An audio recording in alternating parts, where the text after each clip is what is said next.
बिस्मिल्लाहिर्रहमानिर्रहीम अस्सलाम वालेकुम। दोस्तों, आज हम स्टार्ट करेंगे खालिद बिन वलीद की दास्तान की 49वीं किस्त। तो जिन दोस्तों ने पिछली किस्तें नहीं देखी वो पिछली किस्तें लाजमी देखें ताकि अगली तमाम किस्तों को समझने के लिए उनको आसानी हो जाए। दोस्तों, कहानी स्टार्ट करने से पहले आप लोगों से रिक्वेस्ट है कि हमारा चैनल ज़रूर सब्सक्राइब करें और अगर वीडियो पसंद आए तो लाइक और शेयर ज़रूर करें। तो स्टार्ट करते हैं आज की 49वीं किस्त। मुसना के एक साथी ने कहा, ये लश्कर हमें घेरे में लेकर ख़त्म कर सकता है, समझने की कोशिश करो। मुसना ने कहा, अगर हम पीछे हटे तो फारसियों के हौसले बढ़ जाएंगे। हमारे सिपह सलार खालिद ने कहा था कि बेशतर इसके कि फारसियों के दिलों से हमारी दहशत ख़त्म हो जाए, हम इन पर हमला करते रहेंगे। हमें अपनी दहशत बरकरार रखनी है। मैं आपके इन पुजारियों की फ़ौज को ये तासुर दूंगा कि हम अपने लश्कर का हर अव्वल दस्ता हैं। हम लड़ने के लिए भी तैयार रहेंगे। अगर लड़ना पड़ा तो हम इनसे वही जंग लड़ेंगे जो एक मुद्दत से लड़ रहे हैं। ज़रब लगाओ और भागो। क्या तुम ऐसी जंग नहीं लड़ सकते? मुस्ना ने एक सवार को बुलाया और इससे कहा, घोड़े को ईड़ लगाओ। सिपह सलार खालिद बिन वलीद काज़मा या उबला में होंगे। इन्हें बताओ कि मौक्कल के किनारे फ़ारस का एक लश्कर पड़ाव डाले हुए है। इन्हें कहना कि मैं इस लश्कर को आगे नहीं बढ़ने दूंगा और आपका जल्दी पहुंचना ज़रूरी है। खालिद रज़ियल्लाहु तआला अन्हु पहले ही काज़मा से चल पड़े थे। इन्हें घोड़ों और बार बरदार ऊँटों के लिए चारे और लश्कर के लिए खाने पीने के सामान की कमी नहीं थी। इस इलाके के मुसलमानों ने हर चीज़ का बंदोबस्त कर दिया था। खालिद रज़ियल्लाहु तआला अन्हु का रास्ता कोई और था। वो उबला से कुछ दूर खंडरों के करीब से गुजर रहे थे। सामने एक घोड़सवार बड़ी तेज़ रफ्तार से आ रहा था। खालिद रज़ियल्लाहु तआला अन्हु ने अपने दो मुहाफ़िज़ों से कहा कि वो आगे जाकर देखें ये कौन है। मुहाफ़िज़ों ने घोड़े को ईड़ लगाई और आने वाले सवार को रास्ते में जा लिया। इस सवार ने घोड़ा रोका नहीं। दोनों मुहाफ़िज़ों ने अपने घोड़े इसके पहलुओं पर कर लिए और इसके साथ आए। मुस्ना बिन हारसा का पैगाम लाया है। दूर से एक मुहाफ़िज़ ने कहा, फ़ारस का एक ताज़ा दम लश्कर दरियाए मौक्कल के किनारे पड़ाव किए हुए है। मुस्ना के कासिद ने खालिद रज़ियल्लाहु तआला अन्हु के करीब आकर रुकते हुए कहा, तादाद का अंदाज़ा नहीं। आपके और मुस्ना के लश्कर की तादाद से इस लश्कर की तादाद 7-8 गुना है। फ़ारस के भागे हुए सिपाही भी इस लश्कर में शामिल हो गए हैं। मुस्ना कहाँ हैं? खालिद रज़ियल्लाहु तआला अन्हु ने पूछा। फ़ारसियों के सामने, कासिद ने कहा। मुस्ना ने हुक्म दिया है कि कोई अस्करी पीछे नहीं हटेगा और हम फ़ारसियों को ये तासुर देंगे कि हम अपने लश्कर का हर अव्वल दस्ता हैं। मुस्ना ने पैगाम दिया है कि जल्दी पहुँचें। खालिद रज़ियल्लाहु तआला अन्हु ने अपनी फ़ौज की रफ्तार तेज़ कर दी और रुख इधर कर लिया जिधर मुस्ना बिन हारसा थे। खालिद रज़ियल्लाहु तआला अन्हु की फ़ौज मुस्ना के सवारों से जा मिली। खालिद रज़ियल्लाहु तआला अन्हु ने सबसे पहले दुश्मन का जायज़ा लिया। वो मुस्ना के साथ एक ऊंची जगह पर खड़े थे। दुश्मन जंग की तैयारी मुकम्मल कर चुका था। फ़ारसी हमें आमने सामने की लड़ाई लड़ाना चाहते हैं। खालिद रज़ियल्लाहु तआला अन्हु ने मुस्ना से कहा, देख रहे हो इब्ने हारसा, इन्होंने दरिया को अपने पीछे रखा है। ये फ़ारसी सिर्फ आमने सामने की लड़ाई लड़ सकते हैं।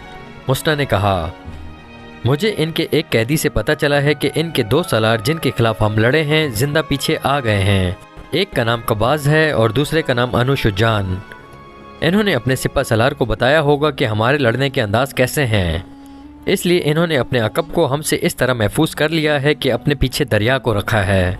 ज़्यादा ना सोच वलीद के बेटे, मैं इनके खिलाफ ज़मीन के नीचे से लड़ता रहूँगा। अल्लाह तुझे अपनी रहमत में रखे इब्ने हारसा। खालिद रज़ियल्लाहु तआला अन्हु ने कहा, अल्लाह तुम्हारे साथ है। मैंने भी ये देख लिया है कि हम दरिया पार नहीं कर सकते। अल्लाह का नाम ले इब्ने वलीद। मुस्ना ने कहा, मुझे उम्मीद है कि हम इनकी सफ़ें इस तरह धर्म बरम कर देंगे कि हमें इनके पहलुओं से आगे निकलने और पीछे से इन पर आने का मौका मिल जाएगा। मेरे सवार रुक कर लड़ने वाले नहीं, ये घूम फिर कर लड़ने वाले हैं। इन्हें आगे धकेलने की ज़रूरत नहीं। मुश्किल ये पेश आएगी कि इन्हें पीछे किस तरह लाया जाए। फ़ारसियों को देखकर तो ये शौले बन जाते हैं। इन्होंने फ़ारसियों के हाथों बहुत ज़ख्म खाए हैं। इब्ने वलीद, तुम जानते हो इन्होंने किस किस्म की ग़ुलामी देखी है। फ़ारस के इन आतिश परस्तों ने इस इलाके के मुसलमानों को इंसानों की तरह ज़िंदा रहने के हक़ से महरूम रखा था। हम ज़रतशत की इस आग को सरसद कर देंगे इब्ने हारसा, जिसकी ये इबादत करते हैं। खालिद रज़ियल्लाहु तआला अन्हु ने कहा, ये ख़ुद मानेंगे कि इबादत के लायक सिर्फ़ एक अल्लाह है, जिसकी राह में हम अपनी जानें कुर्बान करने आए हैं। आओ, मैं ज़्यादा देर इंतज़ार करना नहीं चाहता। ये जिस तरह रुके हुए हैं इससे पता चलता है कि मोहतात हैं और इन पर हमारी धाक बैठी हुई है। तुम अपने सवारों के साथ कल्ब में रहो। मौरखों ने लिखा है कि खालिद रज़ी अल्लाह तआला अन्हु ने बहुत सोचा कि किसी तरह इन्हें चालें चलने का मौका मिल जाए, लेकिन ईरानियों का सालार कारन बिन करियास दानिशमंद आदमी था। इसे पता चल गया था कि खालिद रज़ी अल्लाह तआला अन्हु किस तरह लड़ता है। कारन ने अपनी शिकस्त खोरदा सालारों कबाज और अनुशुजान को पहलुओं पर रखा और अपने लश्कर को आगे ले आया। इस लश्कर की अपनी ही शान थी। पता चलता था कि किसी शहंशाह की फ़ौज है। इनके कदमों के नीचे ज़मीन हिलती थी। इधर यसरब के सरफरोश थे। ज़ाहिरी तौर पर इनकी कोई शान नहीं थी। ईरानियों के मुकाबले में मुसलमानों के हथियार भी कमतर थे, लिबास भी यूं ही से थे और इनकी तादाद ईरानियों के मुकाबले में बहुत थोड़ी थी। खालिद रज़ी अल्लाह तआला अन्हु ने अपनी फ़ौज को आगे बढ़ने का हुक्म दिया तो हज़ारों कदमों की धमक और घोड़ों के टापों के साथ कलमा तैयबा का विर्द कोई और ही तासुर पैदा कर रहा था। ये फ़ौज थकी हुई थी और ज़रतिश ताज़ा दम थे। दोनों फ़ौजों के दरमियान थोड़ा सा फासला रह गया तो खालिद रज़ी अल्लाह तआला अन्हु ने अपनी फ़ौजों को रोक लिया। मुस्नद बिन हारिसा अपने सवार दस्ते के साथ खालिद रज़ी अल्लाह तआला अन्हु के पीछे थे। दाएं और बाएं पहलुओं पर खालिद रज़ी अल्लाह तआला अन्हु के मुकर्रर किए हुए 2 सलार आसिम बिन उमरू और अदी बिन हातिम थे। उस दौर की जंगों के दस्तूर के मुताबिक ज़रतिश्तों का सिपा सलार कारन आगे आया और इसने मुसलमानों को इनफरादी मुकाबले के लिए ललकारा। मदीने का कोई शतरबान मेरे मुकाबले में आ सकता है? इसने दोनों फ़ौजों के दरमियान आकर और ललकार कर कहा। मेरे मुकाबले में आने वाला ये सोचकर आए कि मैं शहंशाह फ़ारिस का सिपा सलार हूँ। मैं हूँ तेरे मुकाबले में आने वाला। खालिद रज़ी अल्लाह तआला अन्हु ने अपना घोड़ा आगे बढ़ाया और ललकारे, कारन आ और अपने सलार हरमस के कत्ल का इंतकाम ले। मैं हूँ इसका कातिल। खालिद रज़ी अल्लाह तआला अन्हु अभी कारन से कुछ दूर ही थे कि खालिद रज़ी अल्लाह तआला अन्हु के अकब से एक घोड़ा तेज़ी से आया और खालिद रज़ी अल्लाह तआला अन्हु के करीब से गुजर गया। पीछे रह इब्ने वलीद, ये घोड़सवार ललकारा, आतिश परस्तों का ये सालार मेरा शिकार है। खालिद रज़ी अल्लाह तआला अन्हु ने देखा वो एक मुसलमान सवार मौक्कल बिन अल अशा था। वो पहलवानी और तैगज़नी में महारत और शोहरत रखता था। ये डिसिप्लिन के ख़िलाफ़ था कि कोई सिपाही या सवार अपने सलार पर बढ़तरी हासिल करने की कोशिश करता, लेकिन वो वक्त ऐसा था कि बंदा व साहब और मोहताज व गनी एक हो गए थे। सिपाही और सवार जंग का मकसद समझते थे। जो जज्बा सिपाहियों में था वही सालारों में था। मौक्कल बिन अल अशा ये बर्दाश्त ना कर सका कि इसका सलार एक आतिश परस्त के हाथों घायल हो। खालिद रज़ी अल्लाह तआला अन्हु अपने सिपाह के जज्बे को समझते थे। वो रुक गए। इन्होंने अपने इस सवार के जज्बे को मारने की कोशिश ना की। मौक्कल के घोड़े की रफ्तार तेज़ थी। घोड़ा ईरानियों के सलार कारन बिन करियानस से आगे निकल गया। मौक्कल ने आगे जाकर घोड़े को मोड़ा और कारन को ललकारा। कारन ने पहले ही तलवार अपने हाथ में ले रखी थी। इसके सर पर जंजीरों वाला खुद था और इसका ऊपर का धड़ जर्राह में था। इसकी टांगों पर मोटे चमड़े के खोल चढ़े हुए थे। इसके चेहरे पर इंतकाम के तासुरात के बजाय तकब्बुर था। जैसे लोहे और मोटे चमड़े का ये लिबास इसे मुसलमान की तलवार से बचा लेगा। कारन ने अपने घोड़े की भाग को झटका दिया। दोनों के घोड़े एक दूसरे के इर्द गिर्द 1-2 चक्कर लगाकर आमने सामने आ गए। ए आग के पूजने वाले, मौक्कल ने बड़ी बुलंद आवाज़ से कहा, मैं सिपाही हूँ, सलार नहीं हूँ। कारन के चेहरे पर रौनक के आसार और ज़्यादा नुमायाँ हो गए। दोनों घोड़े एक दूसरे की तरफ बढ़े। इनके सवारों की तलवारें बुलंद हुईं। पहले वार में तलवारें एक दूसरे से टकराईं और दोनों सवार पीछे हट गए। घोड़े एक बार फिर एक दूसरे की तरफ आए। तलवारें एक बार फिर हवा में टकराईं। इसके बाद घोड़े पीछे हट और घूम घूम कर एक दूसरे की तरफ आए। दोनों सवार एक दूसरे पर वार करते रहे। आखिरी बार कारन ने तलवार बुलंद की। मौक्कल ने वो वार रोकने के बजाय इसकी बगल को नंगा देखा तो तलवार बर्छी की तरह इसकी बगल में इतनी ज़ोर से मारी कि तलवार कारन के जिस्म में दूर तक उतर गई। कारन के इसी हाथ में तलवार थी जो इसके हाथ से छूट गई। कारन घोड़े पर एक तरफ को झुका।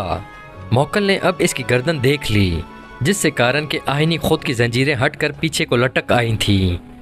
मौक्कल ने पूरी ताकत से गर्दन पर ऐसा वार किया कि तकब्बुर और रौनत से अकड़ी हुई गर्दन साफ कट गई। मुसलमानों के लश्कर से दाद व तहसीन और अल्लाहु अकबर के नारे रौत की तरह कड़कने लगे। कारन बिन करियास का सर ज़मीन पर पड़ा था। इसके जंजीरों वाले खुद के नीचे इसकी हैसियत के मुताबिक 1 लाख धर्म के हीरों वाली टोपी थी। ऐसी ही टोपी हरमस के सर पर भी थी। कारन का बाकी धड़ घोड़े से लुढ़क गया, लेकिन इसका एक पाँव रकाब में फंस गया। मौक्कल ने कारन के घोड़े को ठुड्डा मारा। घोड़ा कारन के जिस्म को घसीटता दोनों फौजों के दरमियान बेलगाम दौड़ने लगा। ईरानियों के लश्कर पर मौत का सन्नाटा तारी था। आतिश परस्तों की सफ़ों से 2 घोड़े आगे आए। कौन है हमारे मुकाबले में आने वाला? इन 2 में से एक घोड़सवार ललकारा, हम अपने सिपहसालार के खून का इंतकाम लेंगे। मैं अकेला दोनों के लिए काफ़ी हूँ। खालिद रज़ियल्लाहु ताला अन्हु ने दुश्मन की ललकार का जवाब दिया और ईड़ लगाई। इन्हें ललकारने वाले दोनों ईरानी सालार कब्बास और अनुशुजान थे। अचानक खालिद रज़ियल्लाहु ताला अन्हु के उक़ुब से 2 घोड़े आए जो इसके दाएं बाएं से आगे निकल गए। खालिद रज़ियल्लाहु ताला अन्हु को एक ललकार सुनाई दी, पीछे हो वलीद के बेटे, इन दोनों सलारों ने हमारे हाथ देखे हुए हैं, अब हम इन्हें भागने की मोहलत नहीं देंगे। खालिद रज़ियल्लाहु ताला अन्हु के लश्कर के दूसरे सवार ने कहा। खालिद रज़ियल्लाहु ताला अन्हु ने देखा ये दोनों सवार जो इसके करीब से गुजरकर दुश्मन के मुकाबले पर चले गए थे, इसके लश्कर के दाएं और बाएं पहलुओं के सलार आसिम बिन उमरू और अदी बिन हातिम थे। इन दोनों ने कपड़ों का लिबास ज़ेबतन कर रखा था और वो जिनके मुकाबले में गए थे वो सर से पांव तक लोहे में डूबे हुए थे। मुसलमान सलारों को अपने अल्लाह पर भरोसा था और आतिश परस्त इस ज़र्रा पर यकीन रखते थे जो इन्होंने पहन रखी थी। इन्हें मालूम ना था कि तलवार के वार को आहन नहीं अकीदा रोका करता है। दोनों तरफ तजर्बाकार सलार थे जो तैक जनी की महारत रखते थे। इनकी तलवारें टकराने लगीं। मुसलमानों की तलवारें आतिश परस्तों की ज़रा को काटने से कासिर थीं, इसलिए वो मोहतात होकर वार करते थे ताकि तलवारों की धार को नुकसान ना पहुँचे। आसिम और अदी इस ताक में थे कि दुश्मन का कोई नाजुक और गैर महफूज जिस्म का हिस्सा सामने आए तो वो मौक्कल की तरह वार करें। आखिरकार इन दोनों ने बारी बारी मौक्कल की ही तरह अपने अपने दुश्मन के करीब जाकर इन्हें मौका दिया कि वो ऊपर से तलवार का वार करें। आतिश परस्तों के सालारों ने वही गलती की जो कारन ने की थी। इन्होंने बाजू ऊपर किए और तलवारें इनकी बगलों में दाखिल हो गईं और दोनों की तलवारें गिर पड़ीं। खालिद रज़ियल्लाहु ताला अन्हु ने जब देखा कि ज़रतिश्तों का सिपा सलार मारा गया और इसके बाद इसके दोनों सलार भी जिन्हें अपने लश्कर को मुनज़्ज़म तरीके से लड़ाना था मारे गए हैं, तो खालिद रज़ियल्लाहु ताला अन्हु ने अपने लश्कर को हमले का हुक्म दे दिया। ईरानियों के लश्कर में वो सिपाही भी शामिल थे जो अपने दिलों पर मुसलमानों की दहशत लिए हुए जंग सलासल से भागे थे। अब इन्होंने अपने 3 सलारों को मरते देखा तो इनकी दहशत में इजाफा हो गया। इन्होंने ये दहशत अपने सारे लश्कर पर हावी कर दी। लश्कर का हौसला तो पहले ही मजरूह हो चुका था। ये लश्कर मुकाबले के लिए बहरहाल तैयार हो गया। ईरानियों को ये फ़ायदा हासिल था कि इनके पीछे दरिया था जिसने इनके अकब को महफूज किया हुआ था। इस दरिया का दूसरा फ़ायदा इन्हें ये नज़र आ रहा था कि इसमें बड़ी कश्तियाँ बंधी हुई थीं जो लश्कर के साथ आई थीं। पसपा होने के लिए इन कश्तियों ने इनके काम आना था। इन्हें यह डर भी ना था कि मुसलमान ताकुब में आ सकेंगे। खालिद रज़ियल्लाहु ताला अन्हु के हमले का अंदाज़ हल्ला बोलने वाला या अंधाधुंध टूट पड़ने वाला नहीं था। इन्होंने एक ही बार अपने तमाम दस्ते जंग में ना झोंक दिए। इन्होंने कल्ब के दस्तों को बारी बारी आगे भेजा और इन्हें हिदायत ये दी कि वो दुश्मन की सफ़ों के अंदर ना जाएं, बल्कि दुश्मन को अपने साथ आगे लाने की कोशिश करें। इसके साथ साथ खालिद रज़ियल्लाहु ताला अन्हु पहलुओं को इस तरह फैलाते चले गए कि वो दुश्मनों पर पहलुओं से हमला कर सकें। दुश्मन के सिपह सलार और 2 सलारों की लाशें घोड़ों के सुम्मों तले कुचली मसली गई थीं। ये फ़ारस की शहनशाही का गरूर था जो मुसलमानों के घोड़ों तले कुचला जा रहा था। इस सूरत हाल में आतिश परस्तों के हौसले मर सकते थे, बेदार नहीं हो सकते थे। मुसलमानों के नारे और इनकी ललकार इनके पाँव उखाड़ रही थी। ज़रतशित के पुजारियों, अल्लाह को मानो, हम हैं मोहम्मद सल्लल्लाहु अलैहि वसल्लम के शहदाई। और अल्लाह अकबर के नारों से फ़िज़ा काँप रही थी। जोश व खरोश तो मुस्ना बिन हारसा के सवारों का था। इनकी ललकार अलग थलग थी। अपने गुलामों की ज़रब देखो, आज ज़ालिमों से खून का हिसाब लेंगे। बुलाओ अर्शेर को, ज़रतशित को आवाज़ दो। ईरानी सिपाह के हौसले जवाब देने लगे। इनकी दूसरी कमज़ोरी ने इनके जिस्म तोड़ दिए। ये कमज़ोरी इनके हथियारों का और ज़र्रा का बोझ था। वो थकन महसूस करने लगे। खालिद रज़ियल्लाहु ताला अन्हु ने जो अपने सिपाह के साथ सिपाहियों की तरह लड़ रहे थे, भांप लिया कि आतिश परस्त ढीले पड़ते जा रहे हैं। इन्होंने जिस शिद्दत से मुकाबले और जवाबी हमलों का आगाज़ किया था, इस शिद्दत में नुमाया कमी नज़र आने लगी। खालिद रज़ियल्लाहु ताला अन्हु ने अपने कासिद पहलुओं के सालारों आसिम बिन अदी की तरफ इस हुक्म के साथ दौड़ा दिए कि अपने अपने पहलुओं को और बाहर ले जाकर बैक वक्त दुश्मन के पहलुओं पर हमला करें। इसके साथ ही खालिद रज़ियल्लाहु ताला अन्हु ने कल्ब के पीछे रखे हुए महफूजा यानी रिज़र्व दस्ते को दुश्मन के कल्ब पर हमला करने का हुक्म दे दिया। इन दस्तों को जो पहले मौज दर मौज के अंदाज से हमले कर रहे थे, खालिद रज़ियल्लाहु ताला अन्हु ने पीछे हटा लिया تاکہ وہ جوش و خروش میں ایسی تھکن محسوس نہ کرنے لگیں جو ان کی برداشت سے باہر ہو جائے۔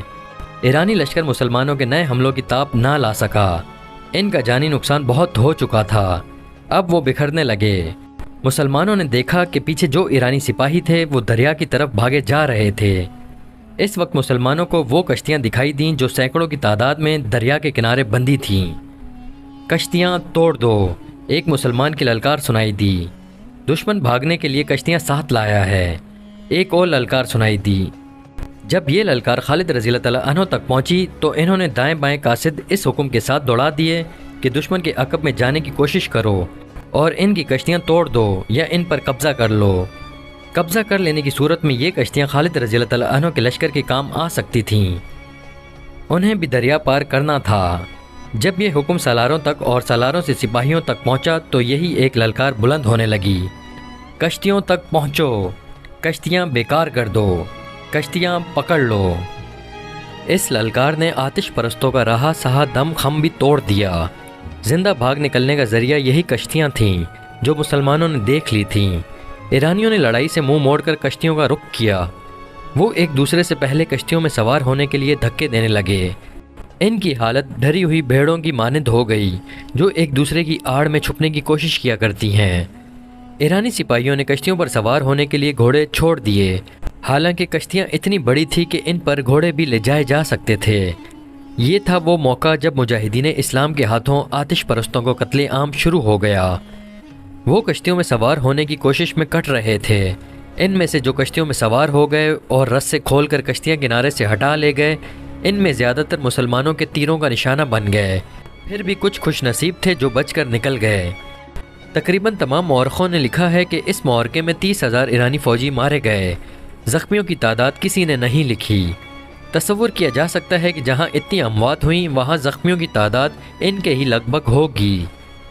اس کا مطلب یہ تھا کہ شہنشاہ فارس کی اس جنگی قوت کا بت ٹوٹ گیا تھا جسے ناقابل تذکیر سمجھا جاتا تھا۔ اللہ کی تلوار نے کسریٰ کی طاقت اور غرور پر کاری ضرب لگائی تھی، جس نے مدائن میں کسریٰ کے ایوانوں کو ہلا ڈالا تھا۔ دریائے موکل کے کنارے خون میں ڈوب گئے تھے۔ میدان جنگ کا منظر بڑا ہی بھیانک تھا۔ دور دور تک لاشیں اور تڑپتے زخمی بکھرے نظر آتے تھے۔ زخمی گھوڑے دوڑتے پھرتے اور زخمیوں کو رونتے پھر رہے تھے۔ مجاہدین اسلام اپنے زخمی ساتھیوں اور شہیدوں کی لاشوں کو اٹھا رہے تھے۔ میدان خون سے لال ہو گیا تھا۔ خالد رضی اللہ تعالیٰ عنہ ایک بلند جگہ پر کھڑے میدان جنگ کو دیکھ رہے تھے۔ ایک طرف سے ایک گھوڑ سوار گھوڑے کو سرپٹ دوڑاتا آیا۔ اس نے خالد رضی اللہ تعالیٰ عنہ کے قریب آ کر گھوڑا روکا۔ وہ مصنع بن حارثہ تھے۔ گھوڑا خالد رضی اللہ تعالیٰ عنہ کے پہلو کے ساتھ کر کے مصنع گھوڑے پر ہی خالد رضی اللہ تعالیٰ عنہ سے گلے ملے۔ ابن ولید، مصنع نے جذبات سے لرزتی ہوئی آواز میں کہا، میں نے آج مسلمانوں کے خون کا انتقام لے لیا ہے۔ ابھی نہیں ابن حارثہ، خالد رضی اللہ تعالیٰ عنہ نے بڑے سنجیدہ لہجے میں کہا، ابھی تو ابتدا ہے، ہمارے لیے اصل خطرہ اب شروع ہوا ہے۔ کیا تم نے ان کشتیوں کی تعداد نہیں دیکھی؟ کیا تم نے نہیں دیکھا کہ یہ کشتیاں کتنی بڑی اور کتنی مضبوط تھی؟ اور تم نے یہ بھی دیکھا ہوگا کہ فارسیوں کے پاس ساز و سامان کس قدر زیادہ ہے۔ ان کے وسائل بڑے وسیع ہیں۔ ہم اپنے وطن سے بہت دور آ گئے ہیں۔ ہمیں اب انہی سے ہتھیار اور رسد چھین کر اپنی ضرورت پوری کرنی ہے۔ یہ کام آسان نہیں ہے ابن حارثہ، اور میرے لیے یہ بھی آسان نہیں ہے کہ میں ان دشواریوں اور محرومیوں سے گھبرا کر یہیں سے واپس چلا جاؤں۔ ہم واپس نہیں جائیں گے ابن ولید، مصنع نے پرعزم لہجے میں کہا۔ ہمیں کسریٰ کے ایوانوں کی اینٹ سے اینٹ بجانی ہے۔ ہمیں ان آتش پرستوں پر یہ ثابت کرنا ہے کہ جھوٹے خدا کسی کی دستگیری نہیں کر سکتے۔